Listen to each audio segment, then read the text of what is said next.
ಎಲ್ಲರಿಗೂ ನಮಸ್ಕಾರ. ನಾನು ಗಣೇಶ್ ಪಾಟೀಲ್. ಸ್ನೇಹಿತರೆ, ಈ ವಿಡಿಯೋದಲ್ಲಿ ನಾವು ಸೋಷಿಯಲ್ ಇಂಪ್ಯಾಕ್ಟ್ ಅಸೆಸ್ಮೆಂಟ್ ಅಂದ್ರೆ ಏನು ಮತ್ತು ಲ್ಯಾಂಡ್ ಅಕ್ವಿಜಿಷನ್ ಮಾಡೋ ಸಮಯದಲ್ಲಿ ಈ ಸೋಷಿಯಲ್ ಇಂಪ್ಯಾಕ್ಟ್ ಅಸೆಸ್ಮೆಂಟ್ ಅನ್ನ ಯಾಕೆ ಮಾಡಬೇಕು, ಯಾಕೆ ಇದರ ಆಧಾರದ ಮೇಲೆ ಲ್ಯಾಂಡ್ ಅಕ್ವಿಜಿಷನ್ ಮಾಡ್ತಾರೆ ಅಂತ ಹೇಳಿ ನಾವು ಇಲ್ಲಿ ಡಿಸ್ಕಸ್ ಮಾಡೋಣ.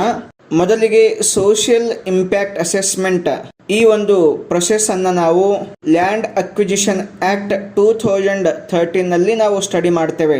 ಈ ಲ್ಯಾಂಡ್ ಅಕ್ವಿಜಿಷನ್ ಆಕ್ಟ್ 2013 ನ ಸೆಕ್ಷನ್ 3 ಪ್ರಕಾರ ಅಪ್ರೋಪ್ರಿಯೇಟ್ ಗವರ್ನಮೆಂಟ್, ಅದು ಸ್ಟೇಟ್ ಗವರ್ನಮೆಂಟ್ ಆಗಿರಬಹುದು ಅಥವಾ ಸೆಂಟ್ರಲ್ ಗವರ್ನಮೆಂಟ್ ಆಗಿರಬಹುದು, ಈ ಲ್ಯಾಂಡ್ ಅಕ್ವಿಜಿಷನ್ ಆಕ್ಟ್ ನ ಅಡಿಯಲ್ಲಿ ಯಾವುದೇ ಲ್ಯಾಂಡ್ ಅನ್ನ ಅಕ್ವಿಜಿಷನ್ ಮಾಡಿಕೊಳ್ಳೋದಕ್ಕಿಂತ ಮುಂಚೆ ನಾವು ಆ ಲ್ಯಾಂಡ್ ನಲ್ಲಿ ಸೋಷಿಯಲ್ ಇಂಪ್ಯಾಕ್ಟ್ ಅಸೆಸ್ಮೆಂಟ್ ಅನ್ನ ಮಾಡ್ತಾ ಇದೀವಿ ಅಂತ ಹೇಳಿ ನೋಟಿಫಿಕೇಶನ್ ಅನ್ನ ಕೊಡಬೇಕಾಗುತ್ತೆ. ಆ ನೋಟಿಫಿಕೇಶನ್ ಲೋಕಲ್ ಲ್ಯಾಂಗ್ವೇಜ್ ನಲ್ಲಿರಬೇಕು ಮತ್ತು ಅದನ್ನ ಸಂಬಂಧಪಟ್ಟಂತಹ ಪಂಚಾಯತ, ಮುನ್ಸಿಪಾಲಿಟಿ ಅಥವಾ ಮುನ್ಸಿಪಲ್ ಕಾರ್ಪೊರೇಷನ್ಗೆ ಸೆಂಡ್ ಮಾಡಬೇಕಾಗತ್ತೆ. ಡಿಸ್ಟ್ರಿಕ್ಟ್ ಕಲೆಕ್ಟರ್ ಮತ್ತು ಸಬ್ ಡಿವಿಷನಲ್ ಮ್ಯಾಜಿಸ್ಟ್ರೇಟ್ ಮತ್ತು ತಹಸೀಲ್ದಾರ್ ಏನಿರ್ತಾರೆ ಅವರು ಆ ನೋಟಿಫಿಕೇಶನ್ ಅನ್ನ ಪೋಸ್ಟರ್ ನ ರೂಪದಲ್ಲಿ, ಪಾಂಪ್ಲೆಟ್ ನ ರೂಪದಲ್ಲಿ ಎಫೆಕ್ಟೆಡ್ ಏರಿಯಾಸ್ ಏನಿರುತ್ತೆ ಆ ಎಫೆಕ್ಟೆಡ್ ಏರಿಯಾಸ್ ಗಳ ಕಾನ್ಸ್ಪಿಕ್ಯೂಸ್ ಪ್ಲೇಸಸ್ ಗಳಲ್ಲಿ, ಅಂದ್ರೆ ಎದ್ದು ಬೀಳುವಂತಹ ಪ್ಲೇಸಸ್ ಗಳಲ್ಲಿ ಅವುಗಳನ್ನ ಪಬ್ಲಿಷ್ ಮಾಡಬೇಕಾಗತ್ತೆ ಅಥವಾ ಪೇಸ್ಟ್ ಮಾಡಬೇಕಾಗತ್ತೆ. ಇದರ ಜೊತೆ ಆ ನೋಟಿಫಿಕೇಶನ್ ಅನ್ನ ನಮ್ಮ ಅಪ್ರೋಪ್ರಿಯೇಟ್ ಗವರ್ನಮೆಂಟ್ ನ ವೆಬ್ಸೈಟ್ ನಲ್ಲಿ ಅಪ್ಲೋಡ್ ಮಾಡಬೇಕಾಗ್ತದೆ. ಈ ನೋಟಿಫಿಕೇಶನ್ ಅನ್ನ ಸೋಷಿಯಲ್ ಇಂಪ್ಯಾಕ್ಟ್ ಅಸೆಸ್ಮೆಂಟ್ ಮಾಡೋದಕ್ಕಾಗಿ ಪ್ರೊಸೆಸಿಂಗ್ ಫೀಸ್ ಡೆಪಾಸಿಟ್ ಮಾಡಿದ 30 ದಿನದ ಒಳಗಡೆ, ಅಂದ್ರೆ 30 ಡೇಸ್ ನ ಒಳಗಡೆ ಈ ನೋಟಿಫಿಕೇಶನ್ ಅನ್ನ ಇಶ್ಯೂ ಮಾಡಬೇಕಾಗ್ತದೆ.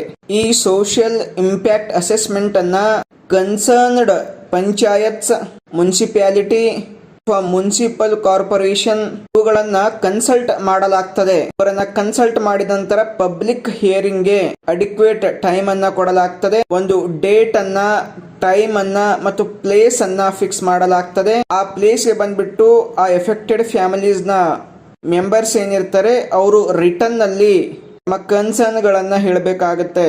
ಅದನ್ನ ಕನ್ಸರ್ನ್ಡ್ ಅಥಾರಿಟಿ ಅವರು ರೆಕಾರ್ಡ್ ಮಾಡಿಕೊಳ್ತಾರೆ. ಈ ಸೋಷಿಯಲ್ ಇಂಪ್ಯಾಕ್ಟ್ ಅಸೆಸ್ಮೆಂಟ್ ರಿಪೋರ್ಟ್ ಅನ್ನ, ಆ ರಿಪೋರ್ಟ್ ರೆಡಿ ಆದ 6 ಮಂತ್ಸ್ ನ ಒಳಗಡೆ ಅಪ್ರೋಪ್ರಿಯೇಟ್ ಗವರ್ನಮೆಂಟ್ ಗೆ ಸಬ್ಮಿಟ್ ಮಾಡಬೇಕಾಗುತ್ತೆ. ಆ ರಿಪೋರ್ಟ್ ನಲ್ಲಿ ಎಫೆಕ್ಟೆಡ್ ಫ್ಯಾಮಿಲೀಸ್ ನ ಒಂದು ವ್ಯೂಸ್ ಗಳನ್ನ ರೆಕಾರ್ಡ್ ಮಾಡಿರಲಾಗಿರುತ್ತೆ, ಅದು ರಿಟರ್ನ್ ನಲ್ಲಿರುತ್ತೆ. ಈ ರಿಪೋರ್ಟ್ ಸಬ್ಮಿಟ್ ಆದ ನಂತರ ಯಾವುದೇ ರೀತಿಯ ತೊಂದರೆ ಆಗದ ಹಾಗೆ ಸೋಷಿಯಲ್ ಇಂಪ್ಯಾಕ್ಟ್ ಮ್ಯಾನೇಜ್ಮೆಂಟ್ ಪ್ಲಾನ್ ಅನ್ನ ಮಾಡಲಾಗ್ತದೆ. ಆ ಸೋಷಿಯಲ್ ಇಂಪ್ಯಾಕ್ಟ್ ಅಸೆಸ್ಮೆಂಟ್ ರಿಪೋರ್ಟ್ ಅನ್ನ ಮತ್ತು ಸೋಷಿಯಲ್ ಇಂಪ್ಯಾಕ್ಟ್ ಮ್ಯಾನೇಜ್ಮೆಂಟ್ ಪ್ಲಾನ್ ಅನ್ನ ಕನ್ಸರ್ನ್ಡ್ ಪಂಚಾಯತ, ಮುನ್ಸಿಪಾಲಿಟಿ ಅಥವಾ ಮುನ್ಸಿಪಾಲಿಟಿ ಕಾರ್ಪೊರೇಷನ್ಗೆ ಲೋಕಲ್ ಲ್ಯಾಂಗ್ವೇಜ್ ನಲ್ಲಿ ಅವೈಲೇಬಲ್ ಆಗೋ ರೀತಿ ಮಾಡಲಾಗ್ತದೆ. ಹಾಗೆ ಡಿಸ್ಟ್ರಿಕ್ಟ್ ಕಲೆಕ್ಟರ್, ಅಸಿಸ್ಟೆಂಟ್ ಕಮಿಷನರ್ ಮತ್ತು ತಹಸೀಲ್ದಾರ್ ತಮ್ಮ ಒಂದು ವೆಬ್ಸೈಟ್ ನಲ್ಲಿ ಅದನ್ನು ಅಪ್ಲೋಡ್ ಮಾಡ್ತಾರೆ. ನೆಕ್ಸ್ಟ್, ಈ ಲ್ಯಾಂಡ್ ಅಕ್ವಿಜಿಷನ್ ಆಕ್ಟ್ 2013 ನ ಸೆಕ್ಷನ್ 4 ನ ಪ್ರಕಾರ ಅಪ್ರೋಪ್ರಿಯೇಟ್ ಗವರ್ನಮೆಂಟ್ಗಳು ಪಬ್ಲಿಕ್ ಪರ್ಪೋಸ್ ಗಾಗಿ ಇನ್ನು ಲ್ಯಾಂಡ್ ಅಕ್ವೈರ್ ಮಾಡ್ಕೊಳ್ಬೇಕು ಅಂತೇಳಿ ಇಂಟೆನ್ಷನ್ ಅನ್ನು ಹೊಂದಿರ್ತಾರೆ. ಆಗ ಅವರು ಕನ್ಸರ್ನ್ಡ್ ಪಂಚಾಯತ, ಮುನ್ಸಿಪಾಲಿಟಿ, ಮುನ್ಸಿಪಲ್ ಕಾರ್ಪೊರೇಷನ್ಗೆ ವಿಲೇಜ್ ಲೆವೆಲ್ ನಲ್ಲಿ ಅಥವಾ ವಾರ್ಡ್ ಲೆವೆಲ್ ನಲ್ಲಿ ಅವರನ್ನ ಕನ್ಸಲ್ಟ್ ಮಾಡ್ತಾರೆ ಮತ್ತು ಅಲ್ಲಿ ಸೋಷಿಯಲ್ ಇಂಪ್ಯಾಕ್ಟ್ ಅಸೆಸ್ಮೆಂಟ್ ಅನ್ನ ಮಾಡ್ತಾರೆ. ಸ್ನೇಹಿತರೆ, ಈಗ ಇದೇ ಸೆಕ್ಷನ್ ನಲ್ಲಿ ನಾವು ಸೋಷಿಯಲ್ ಇಂಪ್ಯಾಕ್ಟ್ ಅಸೆಸ್ಮೆಂಟ್ ಏನನ್ನ ಒಳಗೊಂಡಿರುತ್ತೆ, ಏನ್ ಸ್ಟಡಿ ಮಾಡಿರುತ್ತೆ, ಆ ರಿಪೋರ್ಟ್ ನಲ್ಲಿ ಏನಿರುತ್ತೆ ಅನ್ನೋದನ್ನ ನೋಡೋಣ. ಮೊದಲಿಗೆ ಅಸೆಸ್ಮೆಂಟ್ ನಲ್ಲಿ ಆ ಲ್ಯಾಂಡ್ ಅಕ್ವಿಜಿಷನ್ ಮಾಡಿಕೊಂಡಾಗ ಅದು ಪಬ್ಲಿಕ್ ಪರ್ಪೋಸ್ ಗೆ ಯೂಸ್ ಆಗುತ್ತಾ ಇಲ್ಲ ಅಂತ ಹೇಳಿ ಅಸೆಸ್ ಮಾಡ್ತಾರೆ. ಸೊ ನೆಕ್ಸ್ಟ್ ಬಂದ್ಬಿಟ್ಟು ಈ ಲ್ಯಾಂಡ್ ಅಕ್ವಿಜಿಷನ್ ಅನ್ನ ಮಾಡಿಕೊಂಡಾಗ ಎಷ್ಟು ಫ್ಯಾಮಿಲಿಗೆ ಅದು ಎಫೆಕ್ಟ್ ಆಗುತ್ತೆ, ಎಷ್ಟು ಫ್ಯಾಮಿಲಿಯನ್ನ ಆ ಪ್ಲೇಸ್ ನಿಂದ ಡಿಸ್ಪ್ಲೇಸ್ ಮಾಡಲಾಗುತ್ತೆ ಅಂತೇಳಿ ಅಸೆಸ್ಮೆಂಟ್ ಮಾಡಲಾಗುತ್ತೆ. ನೆಕ್ಸ್ಟ್, ಈ ಲ್ಯಾಂಡ್ ಅಕ್ವಿಜಿಷನ್ ಇಂದ ಅಲ್ಲಿ ಇರುವಂತಹ ಎಷ್ಟು ಮನೆಗಳಿಗೆ, ಎಷ್ಟು ಕಾಮನ್ ಪ್ರಾಪರ್ಟೀಸ್ ಗಳಿಗೆ, ಅದು ಪಬ್ಲಿಕ್ ಆಗಿರ್ಬೋದು ಅಥವಾ ಪ್ರೈವೇಟ್ ಆಗಿರ್ಬೋದು, ಮತ್ತು ಎಷ್ಟು ಲ್ಯಾಂಡ್ ಗೆ ಅದು ಎಫೆಕ್ಟ್ ಆಗುತ್ತೆ ಅಂತ ಹೇಳಿ ಸ್ಟಡಿ ಮಾಡಲಾಗ್ತದೆ. ತಮ್ಮ ಪ್ರಾಜೆಕ್ಟ್ಗೆ ಅಲ್ಲಿ ಎಷ್ಟು ಸ್ಥಳ ಬೇಕು, ಅಷ್ಟು ಸ್ಥಳ ಇದೆಯಾ, ಅಷ್ಟು ಪ್ಲೇಸ್ ಇದೆಯಾ, ಅಷ್ಟು ಲ್ಯಾಂಡ್ ಇದೆಯಾ ಅಂತೇಳಿ ಸ್ಟಡಿ ಮಾಡಲಾಗ್ತದೆ. ನೆಕ್ಸ್ಟ್ ಬಂದ್ಬಿಟ್ಟು ಈ ಲ್ಯಾಂಡ್ ಅನ್ನ ಬಿಟ್ಟು ಯಾವುದೇ ಫ್ಯಾಮಿಲಿಗೆ ಎಫೆಕ್ಟ್ ಆಗದ ಹಾಗೆ ಬೇರೆ ಕಡೆ ಎಲ್ಲಾದರೂ ಲ್ಯಾಂಡ್ ಅನ್ನು ಅಕ್ವೈರ್ ಮಾಡಿಕೊಳ್ಳಬಹುದಾ ಅಂತ ಹೇಳಿ ಸ್ಟಡಿ ಮಾಡಲಾಗುತ್ತೆ. ಒಂದು ವೇಳೆ ತಮ್ಮ ಪ್ರಾಜೆಕ್ಟ್ ನಿಂದ ಸೋಷಿಯಲ್ ಮೇಲೆ ಇಂಪ್ಯಾಕ್ಟ್ ಆದ್ರೆ, ಸೊಸೈಟಿ ಮೇಲೆ ಇಂಪ್ಯಾಕ್ಟ್ ಆದ್ರೆ ಅದನ್ನ ಅಡ್ರೆಸ್ ಮಾಡೋದಕ್ಕೆ ಎಷ್ಟು ಹಣ ಖರ್ಚಾಗಬಹುದು ಅಂತೇಳಿ ಸ್ಟಡಿ ಮಾಡಲಾಗ್ತದೆ ಮತ್ತು ಯಾವ ರೀತಿಯ ಒಂದು ನೇಚರನ್ನು ಹೊಂದಿರುವಂತಹ ಇಂಪ್ಯಾಕ್ಟ್ ಆಗ್ಬೋದು ಅಂತೇಳಿ ಸ್ಟಡಿ ಮಾಡಲಾಗುತ್ತೆ.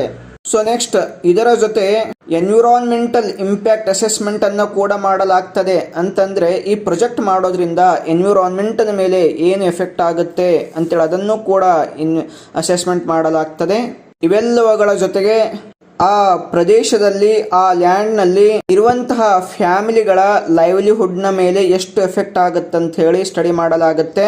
ಮತ್ತು ಪಬ್ಲಿಕ್ ಅಂಡ್ ಕಮ್ಯುನಿಟಿ ಪ್ರಾಪರ್ಟೀಸ್ಗಳಿರ್ತವೆ ಅವುಗಳ ಮೇಲೆ ಮತ್ತು ಆ ಲ್ಯಾಂಡ್ನಲ್ಲಿರುವಂತಹ ಅಸೆಟ್ಸ್ ಇನ್ಫ್ರಾಸ್ಟ್ರಕ್ಚರ್ಸ್ಗಳು, ಉದಾಹರಣೆಗೆ ರೋಡ್ಸ್ ಆಗಿರ್ಬೋದು, ಪಬ್ಲಿಕ್ ಟ್ರಾನ್ಸ್ಪೋರ್ಟ್ ಆಗಿರ್ಬೋದು, ಡ್ರೈನೇಜ್ ಸಿಸ್ಟಮ್ ಆಗಿರ್ಬೋದು, ಸ್ಯಾನಿಟೇಷನ್ ಆಗಿರ್ಬೋದು, ಡ್ರಿಂಕಿಂಗ್ ವಾಟರ್ ಸೋರ್ಸಸ್ ಆಗಿರ್ಬೋದು, ದನ ಕರುಗಳಿಗಾಗಿರುವಂತಹ ವಾಟರ್ ಸೋರ್ಸಸ್ ಆಗಿರ್ಬೋದು, ಕಮ್ಯುನಿಟಿ ಪಾಂಡ್ಸ್ ಹಳ್ಳ ಕೊಳ್ಳಗಳಾಗಿರ್ಬೋದು, ಗ್ರೇಜಿಂಗ್ ಲ್ಯಾಂಡ್ ಹುಲ್ಲುಗಾವಲಾಗಿರ್ಬೋದು, ಪ್ಲಾಂಟೇಶನ್ಸ್ ದೊಡ್ಡ ದೊಡ್ಡ ಪ್ಲಾಂಟೇಶನ್ಸ್ ಗಳಾಗಿರ್ಬೋದು, ಇವುಗಳ ಮೇಲೆ ಎಷ್ಟು ಎಫೆಕ್ಟ್ ಆಗುತ್ತೆ ಅಂತೇಳಿ ಸ್ಟಡಿ ಮಾಡಲಾಗುತ್ತೆ. ಇವುಗಳ ಜೊತೆಗೆ ಅಲ್ಲಿರುವಂತಹ ಆಫೀಸರ್ಸ್ಗಳು, ಫೇರ್ ಪ್ರೈಸ್ ಶಾಪ್ಸ್ ಅಂದ್ರೆ ರೇಷನ್ ಕೊಡುವಂತ ಅಂಗಡಿಗಳು, ಫುಡ್ ಸ್ಟೋರೇಜ್ ಗೋಡೌನ್ಸ್ಗಳು, ಎಲೆಕ್ಟ್ರಿಸಿಟಿ ಸಪ್ಲೈ ಮತ್ತು ಹೆಲ್ತ್ ಕೇರ್ ಫೆಸಿಲಿಟೀಸ್ ಅಂದ್ರೆ ಹಾಸ್ಪಿಟಲ್ಸ್ಗಳು, ಸ್ಕೂಲ್ಸ್ ಅಥವಾ ಎಜುಕೇಶನಲ್ ಅಂಡ್ ಟ್ರೈನಿಂಗ್ ಫೆಸಿಲಿಟೀಸ್ಗಳು, ಅಂಗನವಾಡಿಗಳಾಗಿರ್ಬೋದು, ಚಿಲ್ಡ್ರನ್ ಪಾರ್ಕ್ಸ್ ಗಳಾಗಿರ್ಬೋದು, ಅಥವಾ ಪೂಜೆ ಮಾಡುವಂತಹ ಸ್ಥಳಗಳಾಗಿರ್ಬೋದು, ಮಂದಿರ ಮಸೀದಿಗಳಾಗಿರ್ಬೋದು, ಅಲ್ಲಿರುವಂತಹ ಟ್ರೈಬಲ್ ಗಳ